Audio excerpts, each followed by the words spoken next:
अमेठी और सुल्तानपुर के यहां के लोग जब प्यार देते हैं तो जमकर के देते हैं।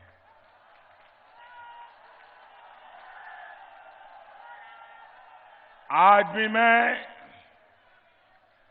वही स्नेह, वही अनुराग, वही अपनापन अनुभव कर रहा हूं और इसके लिए मैं आपका बहुत आभारी हूं।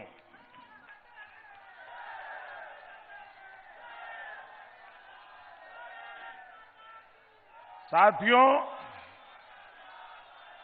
उत्तर प्रदेश में चुनाव के 4 चरण पूरे हो चुके हैं। चारों ही चरणों में लोगों ने एकजुट होकर बीजेपी को अपना आशीर्वाद दिया है। जो गौर परिवारवादी सोच रहे हैं कि यूपी के लोग बंट जाएंगे, बिखर जाएंगे, देश हित को भूल जाएंगे, उत्तर प्रदेश के हितों को भूल जाएंगे, अपने इलाकों के हितों को भूल जाएंगे, उन सबके सारे गणित उल्टे पड़ गए हैं। उन्हें सच्चाई का पता 10 मार्च को लग जाने वाला है भाई। और इसलिए इस बार उत्तर प्रदेश रंगों वाली होली 10 मार्च को ही मनाना शुरू कर देगा। अमेठी, सुल्तानपुर के लोग तो जानते ही है कि परिवारवादियों की हमेशा से ही ये दिक्कत रही है। ये लोग जमीन हकीकत से इतना दूर है, इतने आसमान में है कि जमीन पर क्या चल रहा है इन्हें दिखाई नहीं देता है। साथियों, आज दशकों बाद यूपी में ऐसा चुनाव हो रहा है जब कोई सरकार अपने किए विकास कार्यों के आधार पर गरीबों के हित में किए गए कार्यों के आधार पर आज आपसे वोट मांग रहा है। वर्षों बाद ऐसा हुआ है जब यूपी की सरकार सुधरी हुई कानून व्यवस्था पर वोट मांग रहा है।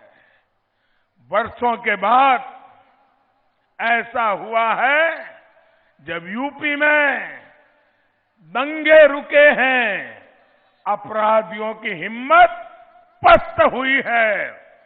वर्षों बाद ऐसा हुआ है जब मुख्यमंत्री अपने परिवार को आगे बढ़ाने भ्रष्टाचार का आरोप ऐसी किसी भी मुसीबत को इस चुनाव के मैदान में झेल नहीं रहा है।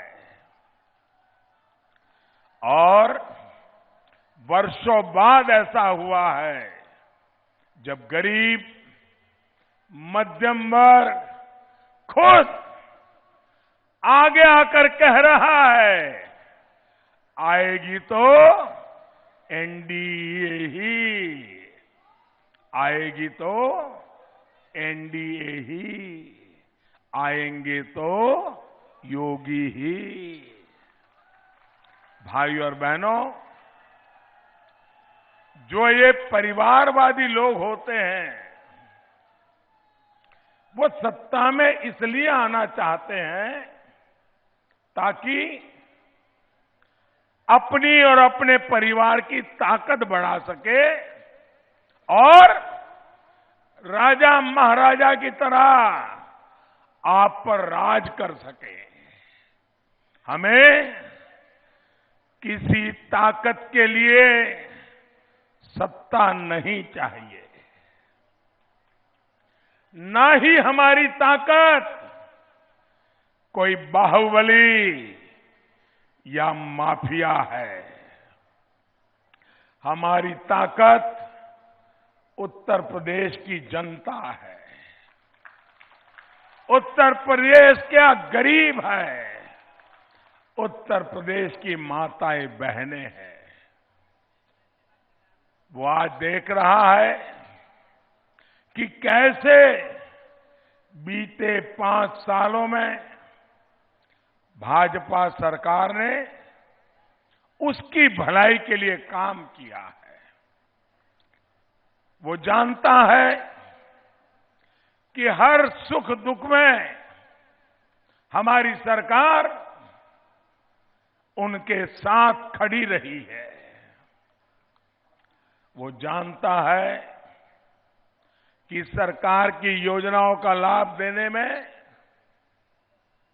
हम कभी भी न जाति देखते हैं न मजहब देखते हैं। हम सिर्फ ईमानदारी से जो भी गरीब है, जो भी योजना का हकदार है, उसकी आवश्यकता की पूर्ति का प्रयास करते हैं। इसलिए आज यूपी के लोग भाजपा को दिल से इतना आशीर्वाद दे रहे हैं। भाइयों और बहनों, आज का दिन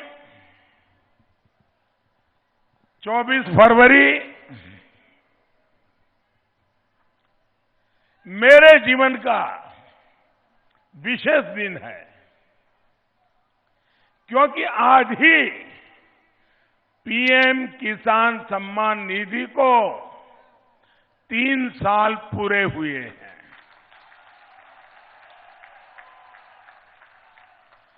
जब 2019 में हमने ये योजना शुरू की थी तो कई लोग अफवाहें फैला रहे थे, भ्रम फैला रहे थे कि ये तो 2019 के चुनाव के पहले मोदी लाया है, एक बार चुनाव हो जाएगा फिर मोदी बंद कर देगा। और कुछ हमारे विरोधी लोग हैं ना, वो तो दिन रात इसको चला भी रहे थे। लेकिन भाइयों बहनों, हम जो काम करते हैं सोच समझ करके करते हैं, ईमानदारी से करते हैं और लोगों की भलाई के लिए करते हैं। और आपने देखा, चुनाव हो गया, हम जीत भी गए, लेकिन जो योजना शुरू की थी 3 साल से अनवरत, इस योजना का पैसा सीधे किसानों के बैंक खातों में जा रहा है। यहां अमेठी के किसानों को भी 450 करोड़ रुपए, 450 करोड़ रुपए से ज्यादा इस योजना से सीधे मेरे किसानों के खाते में जमा हुए हैं। सुल्तानपुर के किसानों को भी 430 करोड़ रुपए से ज्यादा पीएम किसान योजना के मिले हैं। ये योजना कितने ही किसानों का, और खास करके मेरे छोटे किसान भाई बहनों का, उनका ये संबल बनी है। साथियों, आज आपके बीच आया हूं तो एक और बात भी बताना चाहता हूं।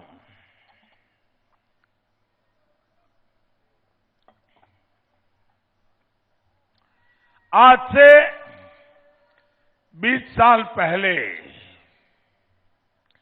24 फरवरी की ही वो तारीख थी जब मैं पहली बार विधायक बना था।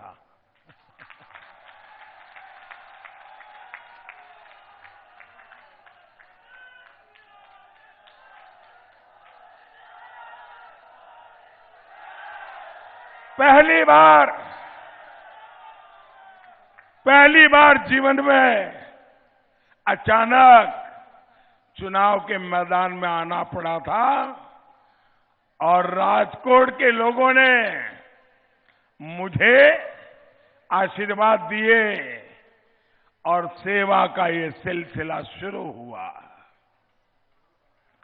मैंने जीवन में कभी सोचा नहीं था कि कभी मैं चुनावी दंगल में जाऊंगा, चुनावी राजनीति में जाऊंगा। जिस रास्ते पर जाने का मैंने कभी सोचा तक नहीं था, उस रास्ते पर चलने की शुरुआत 24 फरवरी को हुई थी। मैंने अपना पहला कदम बढ़ाया था जनता जनार्दन का सेवक बनकर, उनके लिए काम करने का वो संकल्प हर दिन के साथ और सशक्त हुआ है।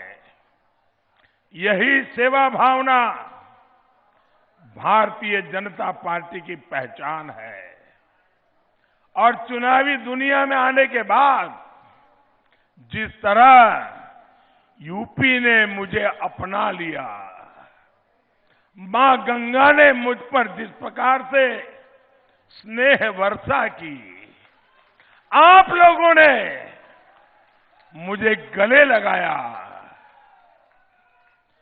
इससे बड़ा जीवन में कोई सौभाग्य नहीं होता है।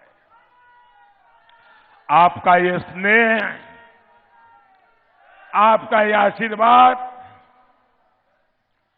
मेरे जीवन की बहुत बड़ी पूंजी है और पूंजी के नाम पर आपका प्यार ही तो, यही एक मेरी अमानत है। भाई और बहनों,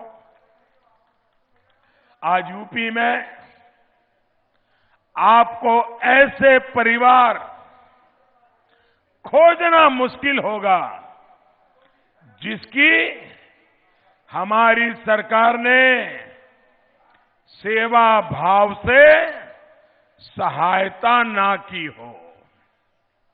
100 साल के इस सबसे बड़े संकट में, ये कोरोना की महामारी पूरी दुनिया को अपनी चपेट में ले लिया है। पूरी मानव जात दुनिया के हर कोने में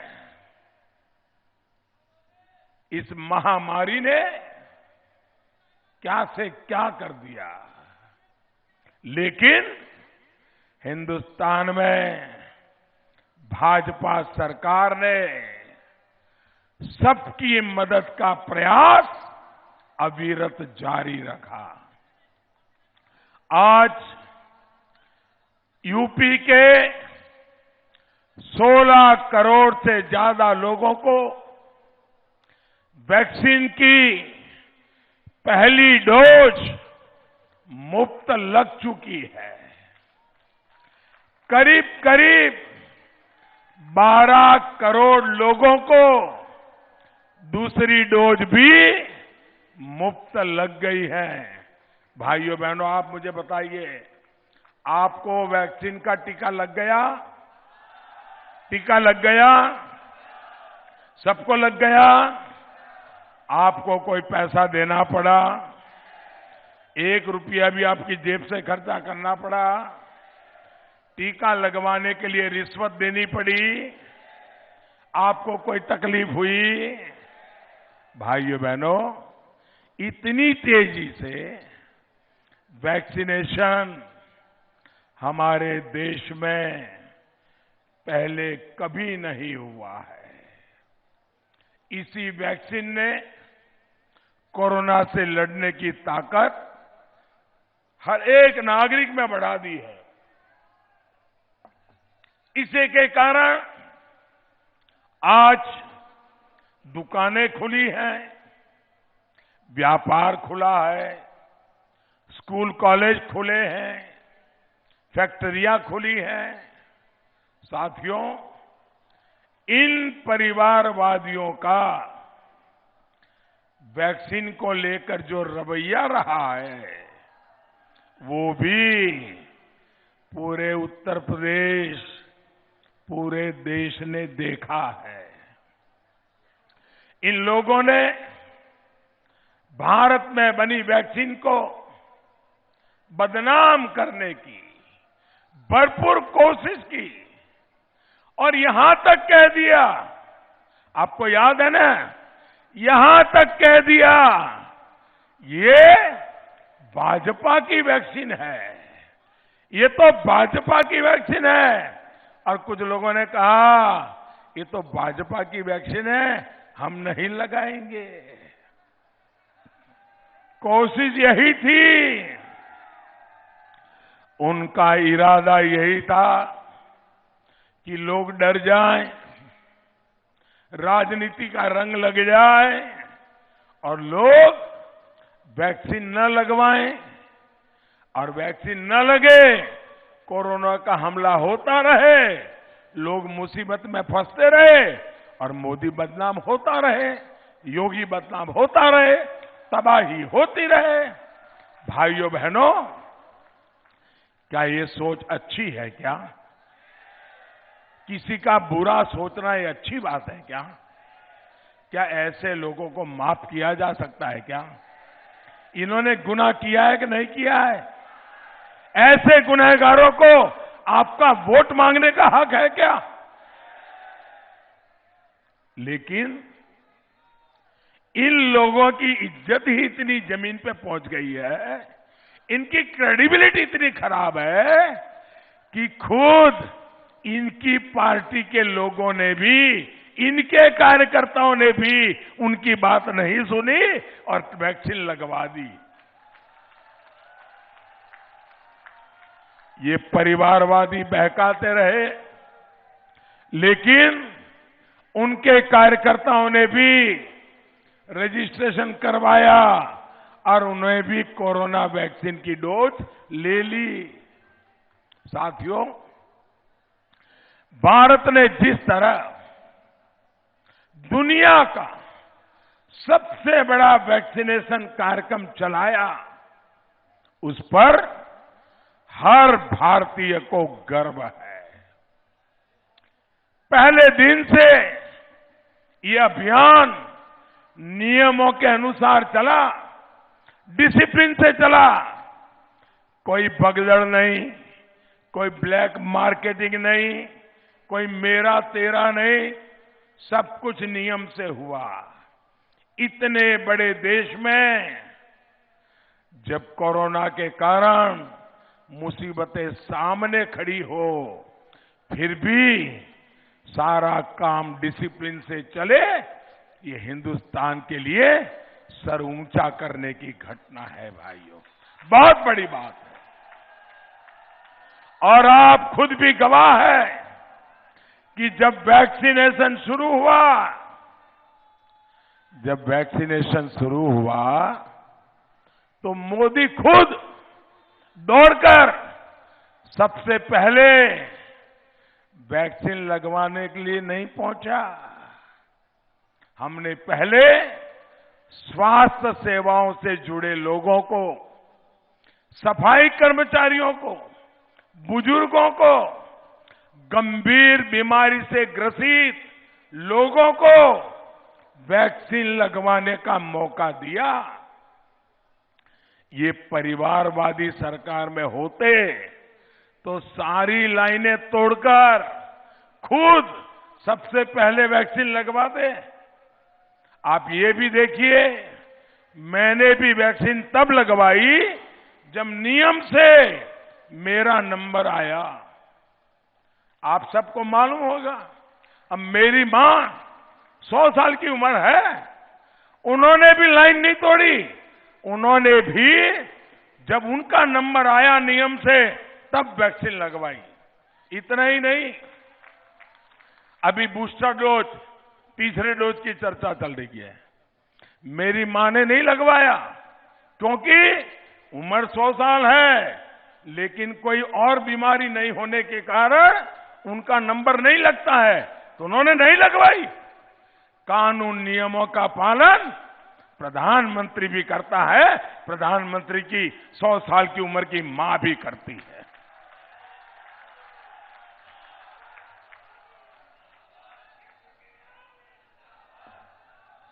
ये परिवारवादी होते तो पहले खुद का वैक्सीनेशन होता और सामान्य लोग पीछे रह जाते।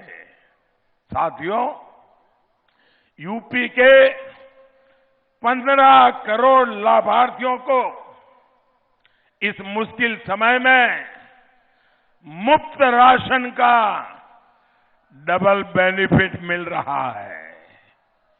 यूपी के 1,65,00,000 गरीब परिवारों को हमारी सरकार ने मुफ्त गैस कनेक्शन दिया है।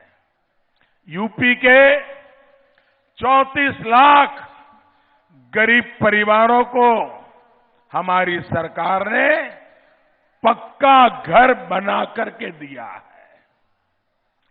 और ये जो घर मिल रहा है ना, वो भी हमारा आग्रह है, वो मकान का मालिकाना हक उस परिवार की महिला के नाम पर हो, महिलाओं को उसका हक मिले।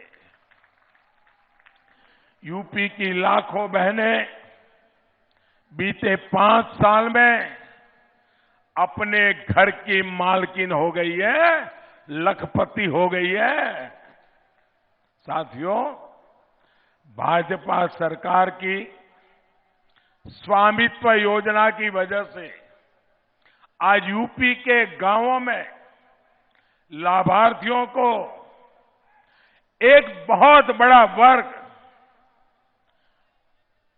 जिनको लगातार उनके हक का चीजें सामने से उनके घर पे पहुंच रही है, ये वो वर्ग है जिसको पहले की सरकारों के समय अपने घर, अपनी जमीन पर कब्जे की चिंता आए दिन सताती थी। अब हम ऐसी व्यवस्था कर रहे हैं कि कोई भूमाफिया कभी आपका घर और आपकी जमीन को छू भी नहीं सकेगा। ये व्यवस्था हम कर रहे हैं।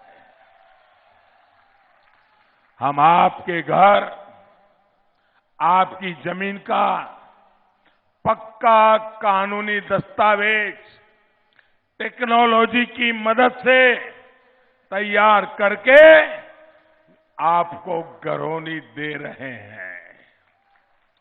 पीएम स्वामित्व योजना के तहत यूपी के लाखों ग्रामीणों को घरौनी दी जा चुकी है और आगे भी काम चल रहा है। बाकी गांवों में भी ड्रोन के माध्यम से ये काम, ये आचार संहिता के कारण अफसर जरा दूसरे कामों में इलेक्शन कमीशन की सेवा में है, लेकिन जैसे ही चुनाव का काम पूरा होगा, धनाधन ये काम फिर से शुरू हो जाएगा।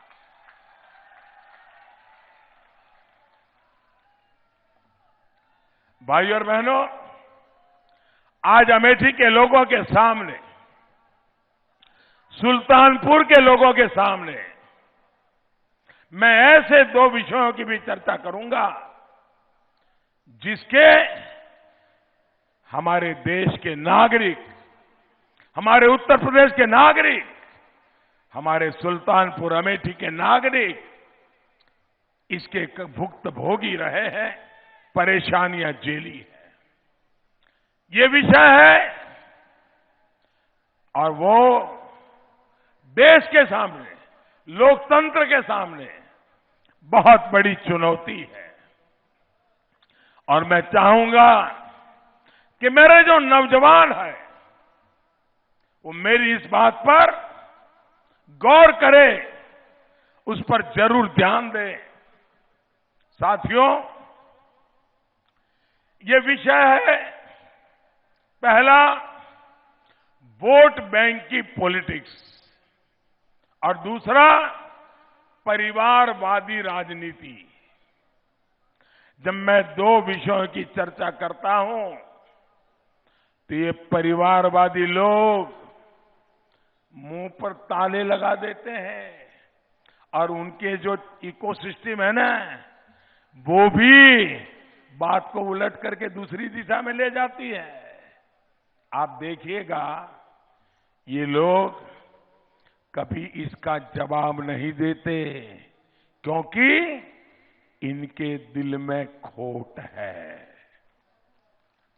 साथियों, वोट बैंक की पॉलिटिक्स और परिवारवादी राजनीति दोनों ने देश का बहुत ज्यादा नुकसान किया है। जब आप वोट बैंक की पॉलिटिक्स करते हैं, किसी का तुष्टीकरण करते हैं, तो इसका सीधा मतलब ये होता है कि समाज के एक बड़े वर्ग से आप विकास का हक छीन रहे हैं। जब आप परिवारवादी राजनीति करते हैं तो इसका सीधा मतलब ये होता है कि आप किसी साधारण व्यक्ति से आगे बढ़ने का अधिकार छीन रहे हैं। साथियों, एक समय था जब इन नेताओं ने वोट बैंक पॉलिटिक्स को, तुष्टीकरण को बढ़ावा दिया, उसे खाद पानी दिया। आज वोट बैंक की इसी पॉलिटिक्स ने, तुष्टीकरण की इसी राजनीति ने इन नेताओं को, इन राजनीतिक दलों को अपना बंधक बना दिया है, बंधक बना दिया है। अब वोट बैंक की पॉलिटिक्स ही इन दलों की, इन नेताओं की मजबूरी बन गई है। इसलिए आज भी उनका हर फैसला इसी वोट बैंक की पॉलिटिक्स के हिसाब से ही होता है। ये फैसला अगर देश हित के खिलाफ हो तो भी ये नेता उस फैसले को लेने में जरा भी हिचकते नहीं है। उनको देश की नहीं, वोट बैंक की चिंता रहती है। और इसलिए आप लोग देखते हैं कि लोग हमारी सेनाओं का अपमान करते हैं, हमारे पुलिस फोर्सेस का अपमान करते हैं, उनके मनोबल को तोड़ने की बातें करते हैं, क्योंकि ऐसी बातें करने से उनकी वोट बैंक को खुशी होती है। इसी सोच की वजह से ये लोग हमारे संविधान की परवाह नहीं करते, देश की संवैधानिक संस्थाओं पर सवाल खड़े करते हैं। अभी आपने देखा है 56, यह आंकड़ा छोटा नहीं है, 56 निर्दोष लोगों को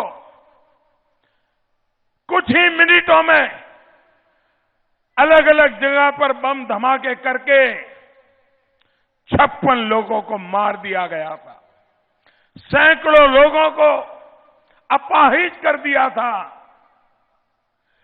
ऐसा भयंकर मानवता के खिलाफ कृत्य करने वाले आतंकवादियों को, 38 आतंकवादियों को गुजरात की अदालत ने फांसी की सजा सुनाई है। अब मैं देख रहा हूं, मैंने कहा कि अदालत ने फांसी की सजा सुनाई है, आप सब तालियां बजाने लग गए। आपको अच्छा लगा कि नहीं लगा? न्याय मिला, उससे आपको संतोष हुआ कि नहीं हुआ? आपको न्याय में विश्वास है कि नहीं है? लेकिन आप देखिए,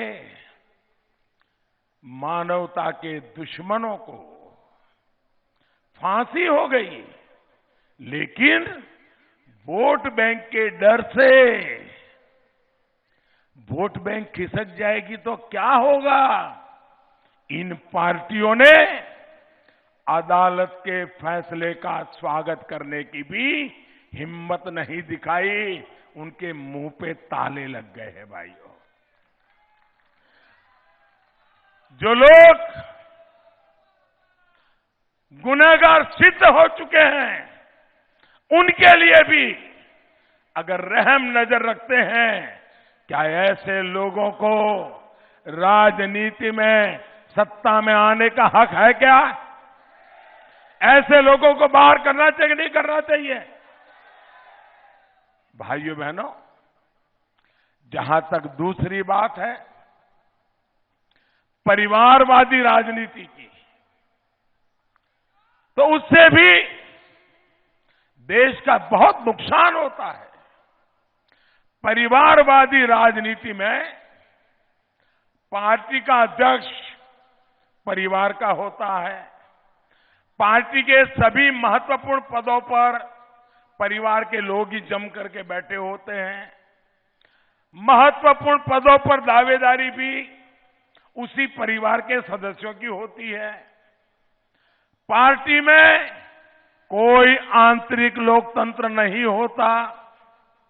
पिता के बाद बेटा, फिर बेटे के बाद बेटा या बेटी, बहू, उन्हीं लोगों को पद पर रहने का हक मिल जाता है।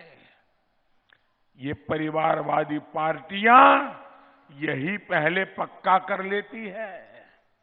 इन पार्टियों में जो परिवार को समर्पित होता है, उसी को वहां कुछ अवसर मिलता है। उनके लिए संविधान सुप्रीम नहीं होता है, परिवार का सुप्रीमो ही सुप्रीम होता है।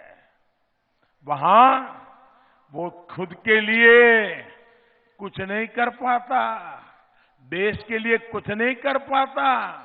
उसको तो सिर्फ और सिर्फ परिवार के हित में ही काम करना होता है। ऐसी परिवारवादी पार्टियों में कार्यकर्ता के लिए स्पष्ट संदेश होता है, मेहनत आप करिए, फल हम खाएंगे। साथियों, इन घोर परिवारवादियों ने सरकार चलाने का भी एक बहुत बड़ा फिक्स फॉर्मूला बना रखा है। ये लोग अलग अलग जिलों से मंत्री तो बना लेते हैं, अपने वोट बैंक के हिसाब से मंत्री भी ले आते हैं, लेकिन उन मंत्रियों के पास कोई अधिकार नहीं होता है। वो क्या करते हैं, अपने परिवार के लोग जो चुनाव जीत करके नहीं आए हैं, जो संविधान की व्यवस्था में नहीं है, उनको इलाके बांट देते हैं। भतीजों को कहते हैं ये 2 जिले तुम्हारे, भांजे को कहते हैं ये 2 जिले तुम्हारे, बहन को कहते हैं 1 जिला तुम्हारा। और अफसरों को भी मालूम होता है, जो मंत्री बनाए हैं वो तो नाम के हैं, असली मंत्री तो परिवार में जिनको बनाया है सब कुछ उसी को। ये सुपर मिनिस्टर, मिनिस्टर के ऊपर सुपर मिनिस्टर, वो परिवार का होता है। फिर जो विभाग होते हैं, खनन का काम भांजा देखेगा, हेल्थ का काम भतीजा देखेगा। विभागों को भी परिवार के सुपर मिनिस्टरों को बांट दिया जाता है। और इसलिए नीचे सरकारी तंत्र को भी मालूम होता है कोई काम वाम करने की जरूरत नहीं है, जनता का भला करने की जरूरत नहीं है। बस इस सुपर मिनिस्टर को संभालो, अपना सीआर ठीक रहेगा, अच्छा अच्छा पोस्टिंग मिलता रहेगा और इसलिए सरकारी तंत्र भी बर्बाद हो जाता है। भाइयों बहनों, इस तरह चुपचाप परिवार में बैठे बैठे लोग सरकार में सुपर मिनिस्टर के नाते सारा कब्जा करके बैठ जाते हैं। चोरी छिपी से फाइलें भी तब तक क्लियर नहीं होती हैं जब तक कि सुपर मिनिस्टर ने हां न कहा हो। यानी मंत्री कोई भी हो, लेकिन परिवार का सदस्य ही उस मंत्रालय को चलाता है, उसी के काम से बात आगे बनती है।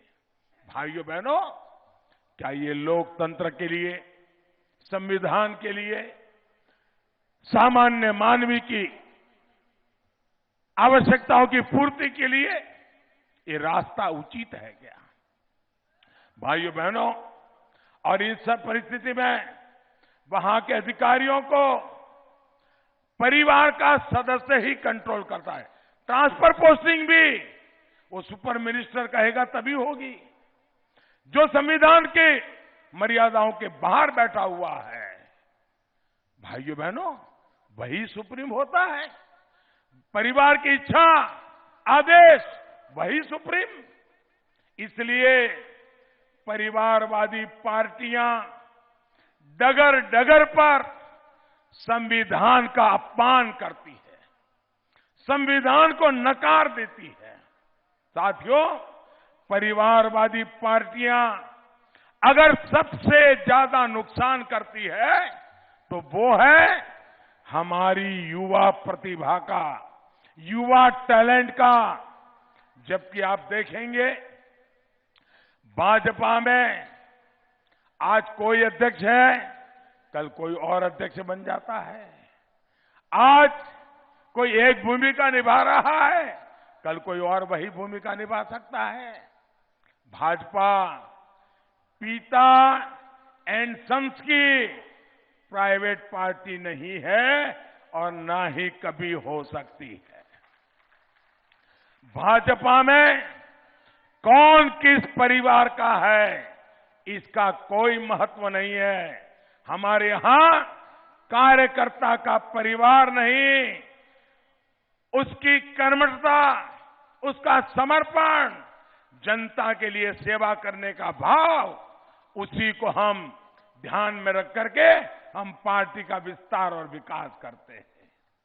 और आप जनसंघ के जमाने से इसे देख सकते हैं। हमारे यहां हमने इसी लोकतांत्रिक परंपरा को आज भी हम जीते हैं और आगे भी जीने का वादा करते हैं। भाइयों बहनों, भारतीय जनता पार्टी को जन्म हुए करीब 4 दशक हो गए। इन 4 दशक में आप देखिए, हमारे यहां पार्टी अध्यक्ष, सभी पार्टी अध्यक्ष अलग अलग बने, अलग अलग इलाके के बने हैं। कोई किसी परिवार के प्रभाव में हमारा अध्यक्ष नहीं बना है। जबकि पिछले 4-5 दशकों में हमने कांग्रेस पार्टी में करीब करीब एक ही परिवार का अध्यक्ष देखा है। साथियों, आजादी की लड़ाई के समय कांग्रेस में कम अधिक मात्रा में लोकतंत्र बचे हुए थे।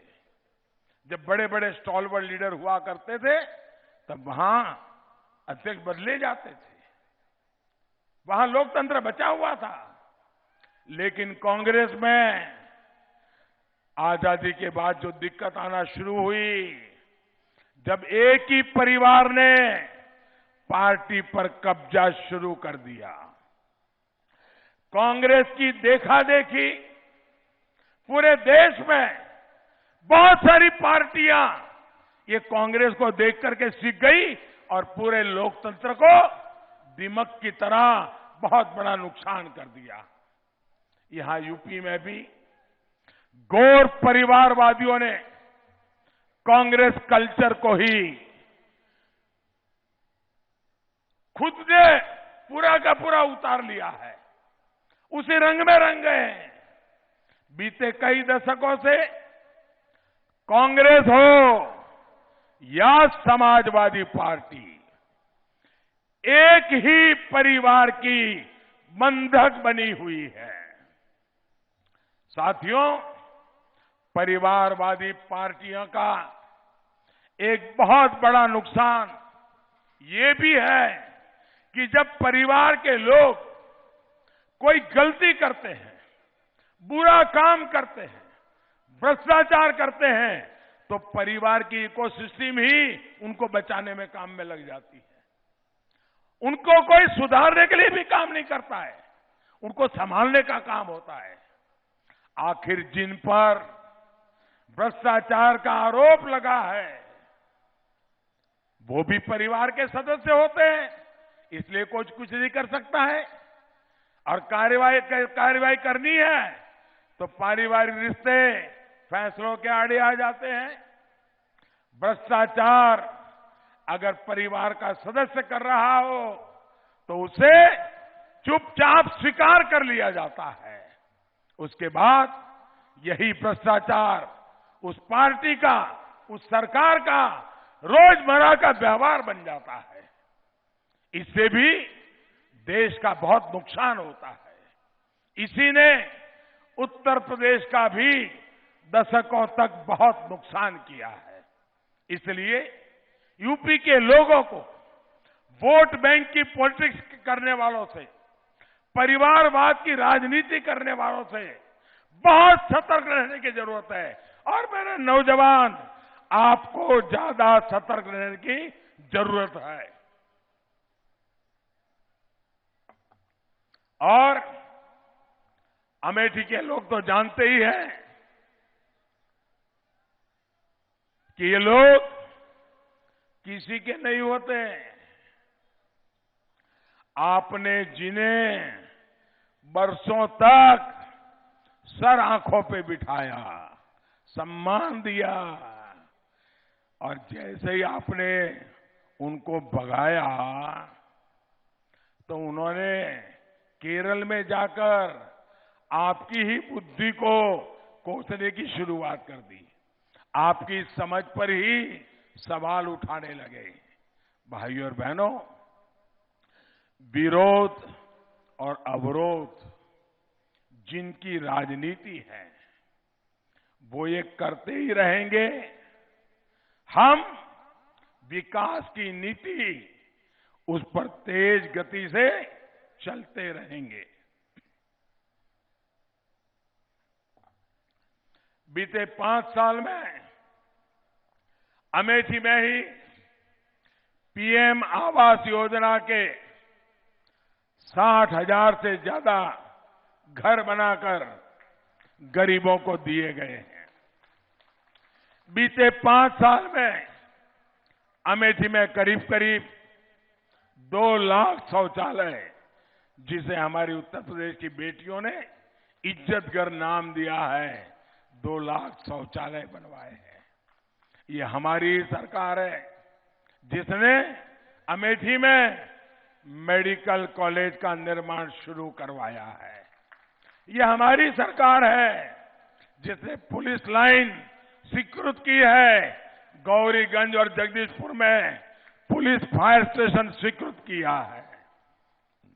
गौर परिवारवादियों ने यहां की राइफल फैक्ट्री का क्या हाल बना रखा था, ये भी अमेठी के लोग जानते हैं।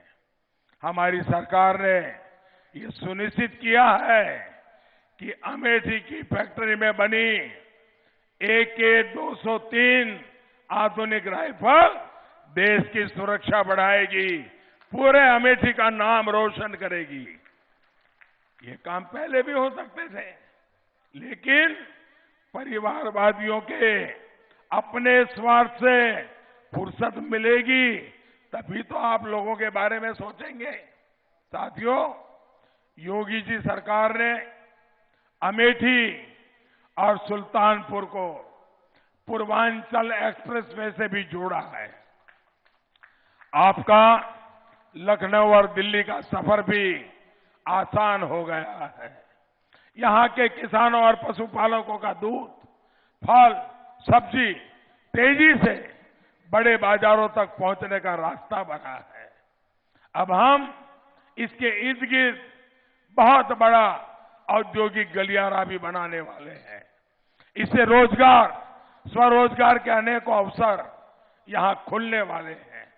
साथियों, ये जितनी भी परियोजनाओं पर डबल इंजन की सरकार काम कर रही है, वो तभी पूरी हो सकती है जब यहां कानून का राज होगा।